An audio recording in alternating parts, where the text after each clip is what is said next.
Welcome to the latest edition of The Good, The Bad, and The Ugly, brought to you by the 5 Reasons Sports Network. I'm your host, Jonathan, aka 3-Piece Combo, and in today's segment, we're going to be getting into yesterday's game against the Atlanta Hawks. Now, in yesterday's game, we were coming in on a 5-game win streak. We had a great win, 2 in a row actually, against the Raptors and against the Utah Jazz. And now we were coming in, we had a great one from Jimmy Butler, and we were getting Tyler Herro back. Now, getting Tyler Herro back, the basketball gods decided that we shouldn't have a fully healthy team. So Jimmy Butler did sit out yesterday, but I did think we did a good job playing without him. Now, as always, for free support of the 5 Reasons Sports Network, just go ahead and like the video below. And as always, go ahead and comment your good, your bad, and your ugly. And after we get into the ugly of the game against the Atlanta Hawks, we're going to take one last look against the game against the Utah Jazz. So without getting anything else good out of the way, let's go ahead and start with the good. So, starting with the good, there was a lot of great things we can take away from yesterday's game. Overall, we had really good scoring. We had a good energy come off the bench. We did a pretty good job rebounding the ball against a team that was much bigger than us overall, with having Clint Capella and John Collins. And, we held Trae Young down really well. So the first good point of yesterday's game I want to get to is actually the defensive game plan of Coach Spo. I loved what he did overall. I loved how he pressured, Trae Young from the start of the dribble. 3/4 court press, having Gabe Vincent come in and body him. It had Trae Young looking like a deer in headlights. So I loved what Coach Spo did with all his zone, everything he did as far as his defensive scheming, holding Trae Young to 3 of 14 shooting. And for a guy that's the head of the snake when it comes to the Atlanta Hawks, we did a really good job cutting off the head of the snake. Good job, Coach Spo. Now, the player that I think had the best game yesterday was Kendrick Nunn.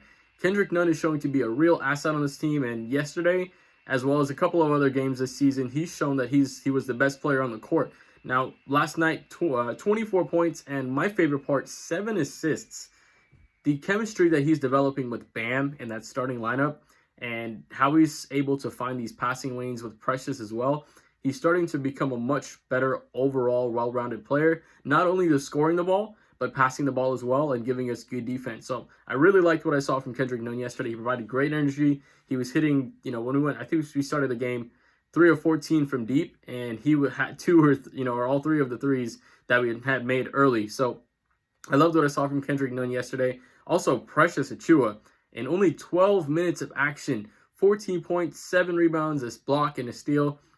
Actually, the first player in history to have that stat line with only playing 12 minutes. So his energy was apparent yesterday. He had a nice poster on John Collins. He was showing his skills on the offensive glass, having 4 offensive rebounds, keeping possessions alive, helping us get, just overall having more possessions and able to attack the Atlanta Hawks, which is a really good scoring team.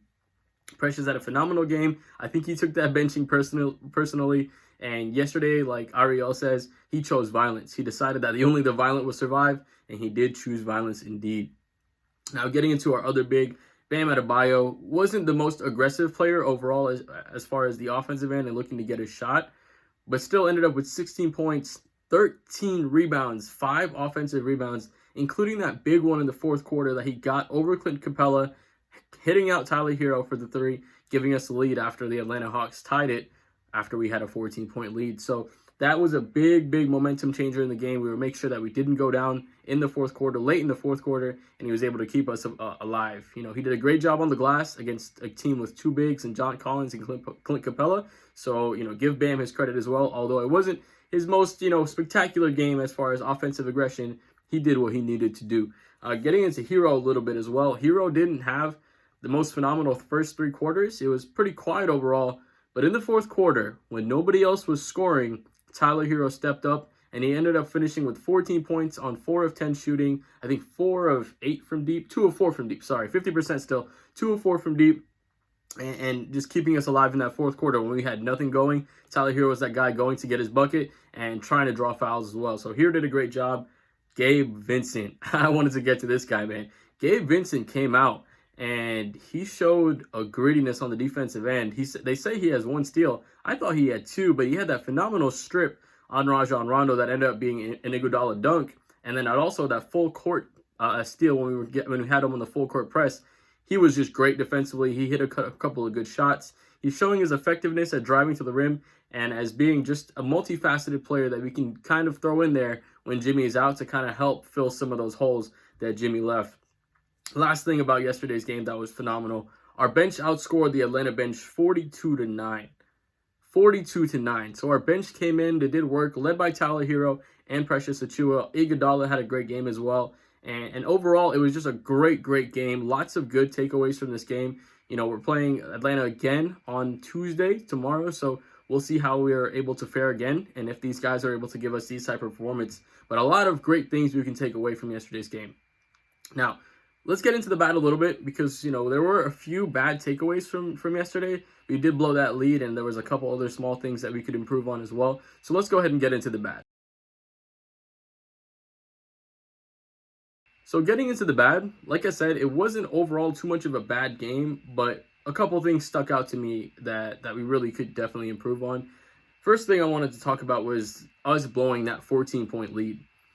If we have a 14-point lead in a game, you know, today's NBA is a little bit different because the scoring pace is a little bit higher, but having a 14-point lead should almost secure you the win. You shouldn't blow that lead down to 0 and have the Hawks take the lead and have that happen to you at all. The worst that lead should go down to is maybe 5 points, and then we should be able to make a run and spring that back up. The NBA is a game of runs, so teams will go on runs, you know, naturally. That's just a natural progression of the game. But for us to blow a 14-point lead, that's not something we can do against a team, especially when Trae Young was struggling so much. So I want to see us stop blowing those leads as much. It didn't cost us this game, but we saw against maybe the Clippers or against the Warriors, having those big leads and then blowing them cost us the game. So we need to really work on improving those leads. When Jimmy comes back and when he can, you know, grind it out and get to the free throw line, that's not going to happen as much, but still need to improve on that. Second thing, John Collins just tearing us up, finishing with, I think, 34 points. Had a really couple of crazy scoring quarters overall in the game, but he's just showing that athletic bigs that can shoot the ball is a real problem for us. And if we don't get somebody to help Bam, and we keep leaving, you know, smaller guys on guys like John Collins who can shoot the ball from pretty much anywhere on the court, we're gonna have a problem. So having John Collins go off like that wasn't my favorite thing to happen, except maybe that it was an audition for the Heat. So hopefully we do see him in a Heat uniform. It'd be nice to pick him up. Now, getting into the last thing about as far as bad from yesterday's game, Duncan Robinson and Kelly Olynyk. Both of these guys just didn't really give you too much overall. Duncan Robinson, 2 of 9 overall, 1 of 8 from deep. We need to find a little more effectiveness from him. Even if he's not shooting the ball particularly well, I want to see him use some more back cuts. I want to see him use the pump fake a little bit more instead of, you know, firing the shot with a dude exactly in his face when they know he's going to shoot it. Maybe try to do a couple different things to get yourself open instead of just shooting right away when a dude's in your grill. But I want to see Duncan Robinson just be a little more effective, maybe even draw some fouls, do something like that since teams know that he's going to want to shoot it. And as far as Kelly Olynyk goes, 9 points, 5 rebounds, still not shooting the ball well, 1 of 5 from deep. I think he's like 4 of his last 600 from three-point line, so he's not been shooting the ball well particularly, but I think that he'll find his level soon. But when it comes to playoff time, we can't have a guy as inconsistent as Kelly Olynyk playing the 4. So it's going to be interesting to see if this Heat team makes a move to upgrade that 4 position and give us something a little bit more consistent moving forward.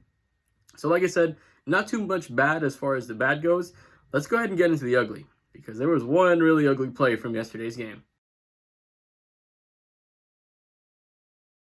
All right, so getting into the ugly, as you guys know, or maybe not know if you haven't watched the show before, the ugly isn't necessarily something bad, you know, like horrible offense or us going on a drought. It doesn't have to be always something ugly bad. It can be something ugly good, and this was a game where we had an ugly good. That first quarter block on Bam Adebayo on John Collins where he spiked the ball was an absolutely ugly play. That was probably the most exciting play of the entire game. Just to see him go there and get such a connection on the block and having one of those LeBron-type spikes where he just spikes the ball down to the ground was so much fun to watch. It just showed the explosiveness of Bam. It showed what he can do defensively as far as a help defender goes, and it was just awesome to see him have that crazy block. So what an ugly play from Bam Adebayo, and that's our ugly play of today's game. Now, like always, if you guys saw anything in the game that maybe I didn't see or talk about in this video, go ahead and leave it in the comments, and we're going to go ahead and we'll go ahead and talk about that a little bit more. So before we finish this video, as always, we're going to get into the comments of the last video, and we're going to take one last look back at that Utah Jazz win that we had. So Getting into some of the good and the bad that you guys found down below. Starting with Yaniv, talking about the good, Jimmy field goal percentage and his mid-range shot. I loved his mid-range shot as well. It was really nice to see him just be a little more aggressive with those shots, and not taking everything to the rim, just spacing the floor a little more. Him being aggressive can only help this team. As far as the bad with the trades, I mean, that's going to be natural. This is the Heat. We're always looking to trade for somebody to make this team better. So I think that's going to be something we're going to have to sit with a little bit more. And as far as the ugly, Bam and Jimmy not being all-stars, hey, I 100% agree with you. I was thinking the same thing. Getting into Arlene VP, talking about the good, the dragon breathing fire against Utah. Goran Dragic played a phenomenal game against Utah, and without him, we do not win that game. As far as not having Avery Bradley, he should be coming back within maybe the next month or so, hopefully after the All-Star, well, definitely after the All-Star break. But I think that's definitely something that we can use moving forward. Right now, we're doing a lot of schematics, and that's how we're playing defense. But if we could have somebody like Avery Bradley come back who can guard the one or the two, that's just going to help us overall. And when it comes to the playoff time, that'll be a guy that can help us as a defensive stopper when we're playing against a guy maybe like, a Jrue Holiday or somebody like that, where they have a guard where that just attack the paint. So hope we find him soon. As far as, Clutch wanting to trade Goran for a draft pick, that's some 2K stuff. As far as, that's definitely a good overall move for the team, but that's not a move we're ever going to do, because that's not how we treat Goran. Goran's the heart of this team. I don't think Jimmy would allow that to happen, because even if we get that first round pick, that's, if we send that to a team, that's not going to be worth much if we're playing really well like we are recently. So, yeah, as far as trading him, I'm not on board with trading Goran for that first round pick just yet. Getting into Ayan Ali, talking about beating the best team in the league, 100% agree. The bad, as far as Precious struggling, it's fun to see him not have the game against Utah and then come back and have that bounce back. So it was really, really good to see him come back. And as far as Royce O'Neal's fall, I agree. Never want to see a player get hurt. That's the last thing you want to see in this game. Getting into Helman Taufani, talking about the game plan as far as opposing teams with the switches. I love that. I love that we're focusing on stopping different players. And if we're doing a good job with guys like Trae Young, that we're stopping him, we're cutting him off as the head of the table, and we're making everybody else beat us when they have nobody else. So I do like just molding ourselves defensively and being a little more malleable instead of just being locked on one single things. As far as KO shooting, the bad, I agree with you. KO needs to get a little bit better with a shot to be a little bit more effective.